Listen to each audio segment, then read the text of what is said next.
শিশু নবী মায়ের কাছে কেঁদে কেঁদে কয়, বলো বলো মাগো আমার পিতা কোথায়।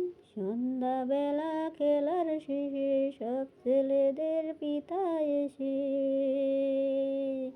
আমার খেলার সাথী ভাইদের কোলে নিয়ে যায়।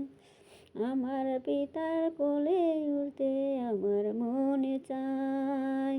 ধাত্রী বাড়ি যখন ছিলাম পিতাকে না দেখতে পেলাম, বাড়িতে আসিয়া এখন দেখি না তাহাই।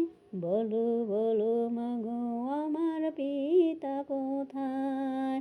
স্বামীর কথা ছেলের মুখে, মা আমেনার মনে দুঃখ জাগে। ঘুমন্ত শোক উঠল জেগে, হৃদয় ফেটে যায়।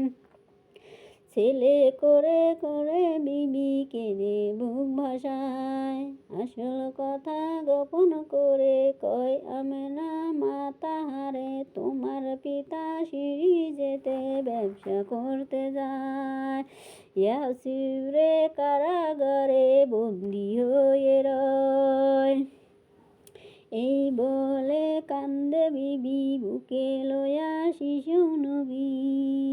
পুত্রে বলে মাগো আমি যাইব সেই জায়গায়।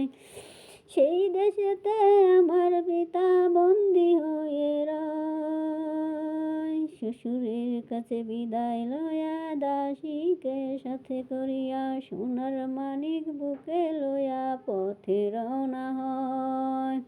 বেশ কিছুদিন চলার পথে পৌঁছলেন হেথায়।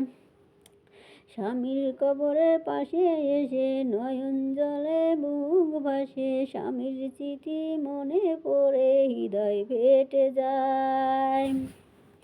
নয়নমণি কোলে করেন নামিলেন হেথায়। সালাম করে কহে সাথী, ওগো আমার প্রাণের পতি, যাহার জন্য ব্যবসা করতে এসেছেন হেথায়। সে এসেছে তোমার কোলে উঠিবার আশায়। উঠো উঠো প্রাণের স্বামী, চক্ষু মেলে দেখো তুমি, এই যে তোমার নয়নমণি এসেছে হেথায়।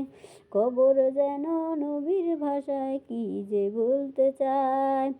শিশু নবী না হয় সবর, কি আমার বাবার পিতার কবর।